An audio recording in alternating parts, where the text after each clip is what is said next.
বিসমিল্লাহির রহমানির রহিম।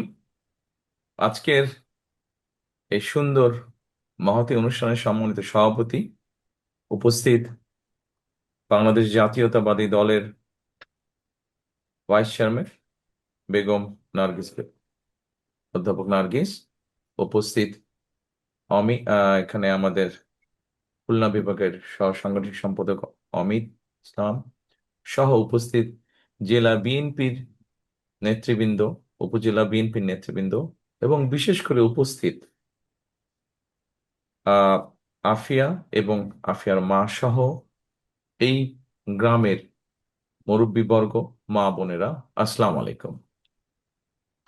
আজকে আমরা আজকে আমরা এখানে একটা অনুষ্ঠানে উপস্থিত হয়েছি। এই অনুষ্ঠানটা কিন্তু একটু ভিন্ন রকমের অনুষ্ঠান। এটা কোনো রাজনৈতিক কোনো অনুষ্ঠান না। সাধারণত রাজনৈতিক অনুষ্ঠানে কি হয়, এই কেউ স্লোগান দিচ্ছে, কেউ মিছিল করে একসাথে দল বেঁধে মানুষজন আসছে। কিন্তু দেখুন, আজকের অনুষ্ঠানটা খুব একটা অন্যরকম অনুষ্ঠান, যেখানে একটা শান্তির স্পর্শ আছে, একটা ছায়ার স্পর্শ আছে। এখানে আমরা যারা, আপনারা সামনে বসে আছেন, আহ ক্যামেরাটা যে পরিচালনা করছেন, আপনি আমাকে দয়া করে একটু লং শট দিবেন, তাহলে আমি সবাইকে কম বেশি দেখতে পাই। এখন যেভাবে ধরে রেখেছেন, একটু লং শট দেন। শটটা একটু দূরের থেকে লং শট দেন, তাহলে আমি সবাইকে দেখতে পাবো। না, এভাবে না, ঘোরানোর দরকার নেই, আপনি লং শট দেন, জুমে যান, আপনি জুমে, জুম, হ্যাঁ হ্যাঁ, এইভাবে রাখেন, তাহলে সবাইকে কম বেশি দেখতে পাই। আবার, না এটা না, তখন যেরকম করলেন ওরকম জুমে দেন, জুম। আচ্ছা, যেটাই হোক, আহ সাধারণত রাজনৈতিক অনুষ্ঠান হলে আমরা একটি ভিন্ন চিত্র দেখি। আজকের এই অনুষ্ঠানটি একটু ভিন্ন রকম। দেখুন, এখানে আমি উপস্থিত আছি, এখানে অমিত উপস্থিত আছে, অমিতের সাথে আমাদের জেলা বিএনপি সাবু সাহেব সহ অন্যরা উপস্থিত আছে, উপজেলা নেতৃবৃন্দ উপস্থিত আছে। আমরা যারা রাজনীতি করি, আমরা রাজনীতিটা করি কাদের জন্য? আমরা রাজনীতিটা করি দেশের মানুষের জন্য। রাজনীতির অর্থ কি সবসময় মিছিল মিটিং স্লোগান? হ্যাঁ, মিছিল মিটিং স্লোগান রাজনীতির একটি অংশ, বই কি, কিন্তু তার বাইরেও তো রাজনীতির অংশ আছে। মানুষের বিপদে আপদে, বিভিন্ন সময়ে ঝড় বৃষ্টি তুফান বন্যা, বিভিন্ন রকম প্রাকৃতিক দুর্যোগই হোক, অথবা মানুষের কোনো ব্যক্তিগত দুর্যোগই হোক, সামাজিক দুর্যোগই হোক, সোজা কথায়, অল্প কথায়, এক কথায়, মানুষের পাশে গিয়ে দাঁড়ানো, এটি হচ্ছে সবচেয়ে বড় রাজনীতি। আমরা অতীতে দেখেছি যে বিভিন্ন রাজনৈতিক দলের বিভিন্ন বক্তব্য থাকে, বিভিন্ন কথাবার্তা থাকে। মঞ্চে দাঁড়িয়ে এক রাজনৈতিক দল আরেক রাজনৈতিক দলের বিভিন্ন কাজের সমালোচনা করছে, বিভিন্নভাবে দোষারোপ করছে। উপস্থিত মুরব্বীবর্গ, প্রিয় নেতৃবৃন্দ, আমার মনে হয় আমরা অনেক দিন ধরে, বহু বছর ধরে হয়তো আমরা রাজনীতির একটি স্টাইল ফলো করেছি। এখন বোধহয় আমাদেরকে একটু পরিবর্তন করা প্রয়োজন, আমাদের রাজনীতিটা। আমরা কিছুদিন আগে যখন 5ই আগস্টের পরে স্বৈরাচার যখন এই দেশ থেকে পালিয়ে গেল, জনগণের তুমুল আন্দোলনের মুখে, রাজপথে তীব্র আন্দোলন গড়ে তোলার মুখে, জনগণের প্রতিরোধের মুখে যখন স্বৈরাচার পালিয়ে গেল, তারপরে আহ বর্তমান অন্তর্বর্তীকালীন সরকার এসেছে। অন্তর্বর্তীকালীন সরকার বিভিন্ন বিষয়ে হয়তো তাদের সীমাবদ্ধতা থাকার কারণে তারা হয়তো অনেক কাজ করতে পারেনি। অন্তর্বর্তী সরকার একটি কাজ করেছে, আমরা কি দেখেছি কি, যে রিফর্ম নিয়ে, সংস্কার নিয়ে কাজ করেছে। কিন্তু আমরা যদি খেয়াল করে দেখি যে এই সংস্কারগুলোর মধ্যে কি আছে, এই সংস্কারের মধ্যে কি কি বিষয়ে আলোচনা হয়েছে, এই সংস্কারের মধ্যে অধিকাংশ বিষয় যেগুলো আলোচনা হয়েছে, সাংবিধানিক বিষয়ে আলোচনা হয়েছে, আইনগত বিষয়ে আলোচনা হয়েছে। কিন্তু এই যে আজকে আফিয়ার পাশে যে আমরা দাঁড়ালাম, আফিয়ার মায়ের পাশে যে আমরা দাঁড়ালাম, এরকম আফিয়ার সংখ্যা তো বাংলাদেশে আরো অনেক আছে। আফিয়ার মায়ের মতন এরকম অসহায় মানুষ তো আরো অনেক আছে। এখানে অমিত তার বক্তব্যে কিছু কথা বলেছে যে আমরা আমাদের রাজনৈতিক দল হিসেবে, সংগঠন হিসাবে, মানুষ হিসাবে, ব্যক্তি হিসাবে আমরা বিভিন্ন সময় চেষ্টা করেছি যে রাজনীতির প্রচলিত যে রাজনীতি আছে তার পাশেও বিভিন্ন সময় মানুষের পাশে দাঁড়ানোর চেষ্টা করেছি আমরা। এই সংস্কার প্রস্তাবগুলো যেগুলো এসছে, এগুলাও ভালো, এগুলাও প্রয়োজন দেশের জন্য, দেশের মানুষের জন্য, ভবিষ্যতের জন্য প্রয়োজন। কিন্তু যেই কথাটি বলছিলাম যে আফিয়ার মতন যারা সন্তান আছে, আফিয়ার মতন যেই আফিয়ার মায়ের মতন যে অসহায় মানুষগুলো আছে, এই মানুষগুলোকে নিয়েও তো আমাদের চিন্তা করতে হবে, এরা তো এই দেশেরই সন্তান। কাজেই সেই জন্যই নিশ্চয়ই আপনারা খেয়াল করেছেন, আপনারা এর মধ্যে নিশ্চয়ই জানেন, এর মধ্যে আপনারা পত্রপত্রিকা দেখেছেন, শুনেছেন, আমাদের নেতৃবৃন্দ গ্রামে গ্রামে মানুষের কাছে বলেছে যে আমরা আগামী দিনে বাংলাদেশের মানুষের এই যে সামনে যে নির্বাচন, এই নির্বাচনের মাধ্যমে আমরা ইনশাল্লাহ বাংলাদেশ জাতীয়তাবাদী দল, আমরা যদি মানুষের সমর্থন পাই এবং সরকার গঠন করতে সক্ষম হই, তাহলে আমরা কতগুলো পদক্ষেপ নিতে চাই। এই গ্রামের মানুষ বলেন, দুস্থ মানুষ বলেন, এই পরিবারগুলোর পাশে দাঁড়াতে চাই আমরা। সেখানে আমরা আমাদের ফ্যামিলি কার্ডের কথা বলেছি। বাংলাদেশের অর্ধেক জনসংখ্যার মতন মানুষ প্রত্যক্ষ বা পরোক্ষভাবে কৃষির সাথে জড়িত। মানুষের বা দেশের সব সর্বমোট জনসংখ্যার বেশিরভাগ মানুষ তো গ্রামেই বাস করে, এবং গ্রামে যারা বাস করে কম বেশি সেই মানুষগুলো কৃষি কাজের সাথে জড়িত। আজকে কৃষক যদি ভালো থাকে, কৃষক যদি তার পণ্যের উৎপাদিত পণ্যের ন্যায্য মূল্য পায়, তাহলে সামগ্রিকভাবে দেশ ভালো থাকবে। কৃষক যদি উৎপাদন বাড়াতে সক্ষম হয়, তাহলে দেশের বাকি মানুষ স্বল্প মূল্যে, ন্যায্য মূল্যে কৃষি উৎপাদিত পণ্যগুলো তারা পাবে। এবং সেই জন্যই কিন্তু কৃষকের পাশে এসে দাঁড়ানোর জন্য, কৃষককে সহযোগিতা করার জন্য, কৃষককে ভালোভাবে সহযোগিতা করার জন্য আমরা সেই জন্য কৃষি কার্ডের মতন একটি প্রকল্প হাতে নিয়েছি, যে আমরা দেশের মানুষের সমর্থন নিয়ে সরকার গঠনে সক্ষম হলে কৃষকদের পাশে দাঁড়াবো। ফ্যামিলি কার্ড দেওয়ার মাধ্যমে আমরা যেরকম ফ্যামিলি কার্ড যেটি আমরা দিতে চাইছি, এটি দেওয়ার মাধ্যমে যেরকম আমরা পরিবারগুলোর পাশে দাঁড়াবো, ফ্যামিলি কার্ড আমরা দিতে চাই শুধু নারীদেরকে। একটি পরিবারের যে নারী, নারী প্রধান যে, তাকে আমরা এই ফ্যামিলি কার্ডগুলো দিতে চাই, যাতে তার পরিবারের সহযোগিতা হয়, তার পরিবারের জন্য সুবিধা হয়, সাহায্য হয়। ঠিক একইভাবে আমরা দিতে চাই কৃষক কার্ড কৃষকদের জন্য। অর্থাৎ আমাদের রাজনীতিটাকে আমরা নিয়ে যেতে চাই, রাজনীতিটাকে শুধু স্লোগান, মিটিং, মিছিল এর মধ্যে আমরা সীমাবদ্ধ রাখতে চাই না। আমরা রাজনীতিটাকে এমনভাবে নিয়ে যেতে চাই যাতে সাধারণ মানুষ বলতে আমরা যাদেরকে বুঝি, সেই মানুষগুলোর পাশে যাতে আমরা দাঁড়াতে পারি। তারপরে যেমন ধরেন, আমরা আরেকটি প্রকল্প চালু করতে চাই, খাল কাটা প্রকল্প। এখানে নিশ্চয়ই অনেক মুরব্বী আছেন, এখানে আমার সিনিয়র নেতৃবৃন্দ যারা আছেন তাদের মনে আছে যে শহীদ জিয়ার সময় খাল কাটা কর্মসূচি শুরু হয়েছিল, এবং সেই খাল কাটার মাধ্যমে কিভাবে দেশের মানুষ, সে কৃষক হোক, সাধারণ মানুষ হোক, কিভাবে বিভিন্ন পর্যায়ের মানুষ খাল কাটার উপকারিতা পেয়েছিলেন, পানির সুবিধা পেয়েছিলেন। সেই খাল কাটা বন্ধ হয়ে যাওয়ার কারণে আমরা আজকে দেখেছি যে গ্রামে গঞ্জে উপজেলায় জেলা পর্যায়ে খাল নদীগুলা বন্ধ হয়ে যাওয়াতে মানুষ কষ্টের মধ্যে, পানির কষ্ট ভোগ করছে মানুষ। ঠিক একইভাবে কৃষকরা সেচ সুবিধা থেকে বঞ্চিত।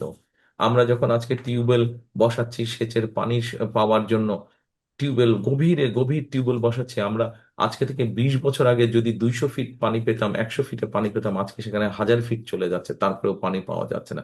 এরকম অনেক জায়গা আছে।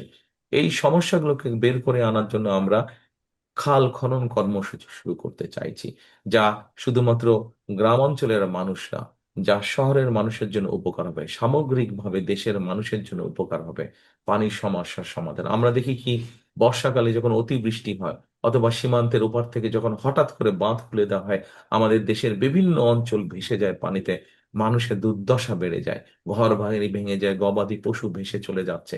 আমরা এই বন্যাকে নিয়ন্ত্রণ করা হোক, পানির সুবিধার জন্য হোক, সেচ সুবিধার জন্য হোক, খাল খনন কর্মসূচি, যেই কাজগুলো করলে সাধারণ মানুষ সরাসরি সুযোগ সুবিধা পাবে, সেই কাজগুলো আমরা করতে চাইছি। অর্থাৎ রাজনীতিটাকে আমরা নিয়ে যেতে চাচ্ছি মানুষের উপকারের জন্য। শুধুমাত্র যে আমরা শুধুমাত্র যে আমরা মিটিং মিছিলের মধ্যে রাজনীতি রাখতে চাইছি না, শুধুমাত্র এক দল আরেক দলকে শুধু দোষারোপ করবে। এই দোষারোপের রাজনীতি করলে তো মানুষের পেট ভরে না।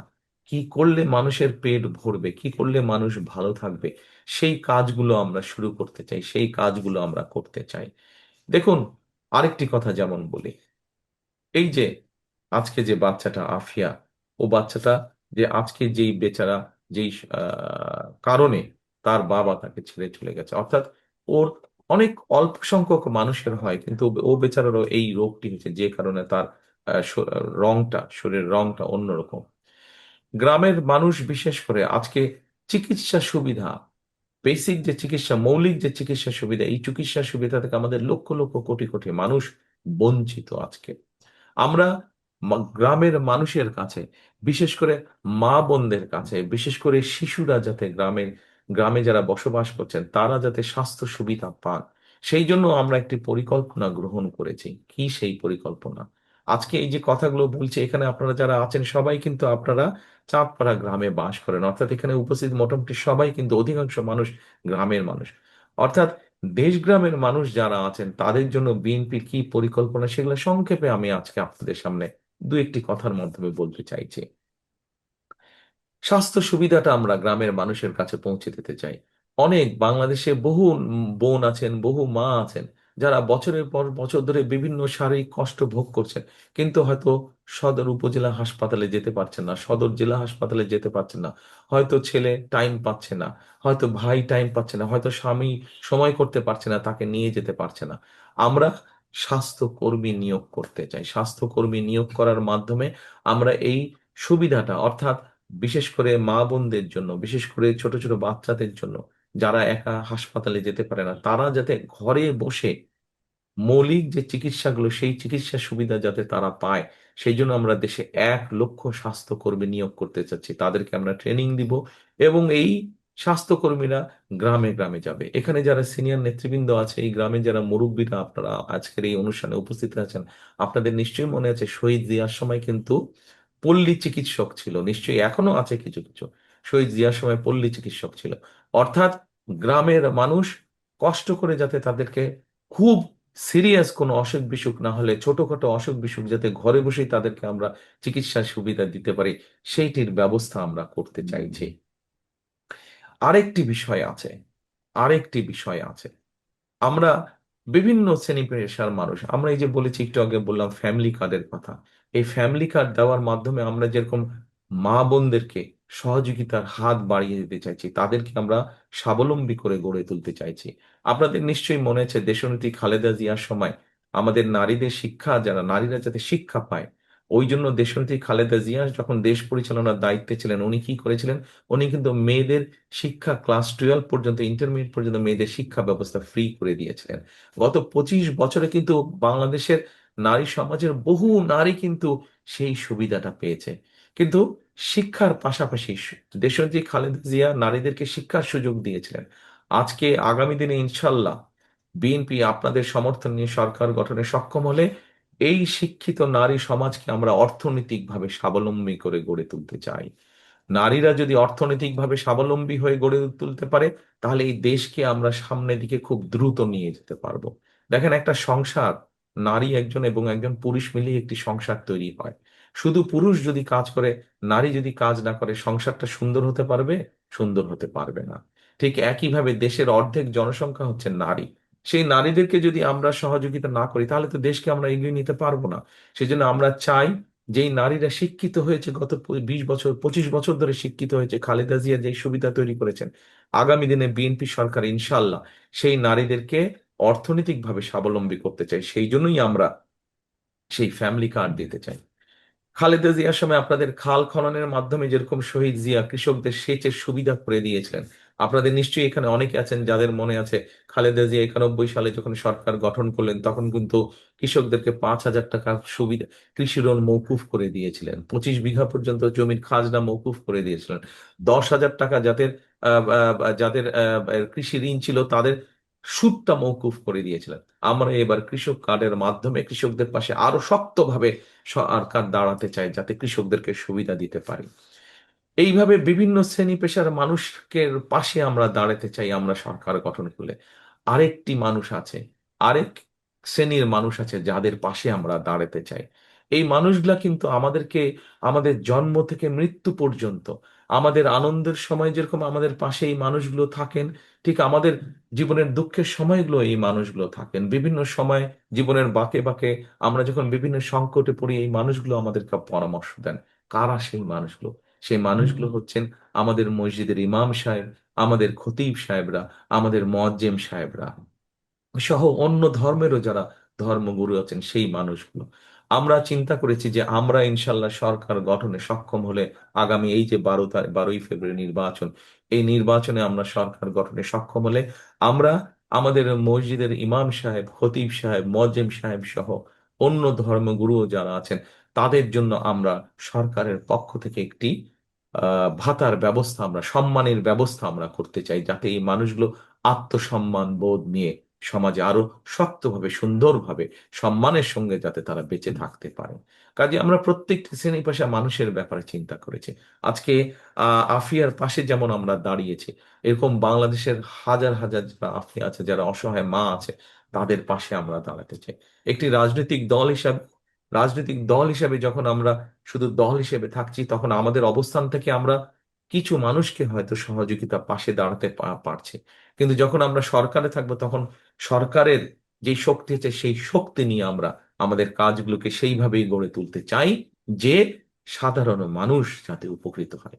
এটি আমাদের আগামী দিনের লক্ষ্য, এটি আমাদের আগামী দিনের উদ্দেশ্য। কাজেই আজকে আফিয়া বা আফিয়ার মাকে এটুকুই বলতে চাই যে, বোন, আপনি একা নন। আফিয়ার মতন বাংলাদেশে হাজারো যারা মা বোন আছেন, সকলকে আমরা বলতে চাই আপনাদের পাশে বিএনপি আছে। ইনশাল্লাহ বিএনপি আগামী দিনে সরকার গঠন করলে আপনাদের পাশে আরো দৃঢ়ভাবে, খালেদা জিয়া যেমন আপনাদের পাশে ছিলেন, ঠিক খালেদা জিয়ার দল বিএনপিও ইনশাল্লাহ আগামী দিনে শক্তভাবে, দৃঢ়ভাবে আপনাদের পাশে থাকবে।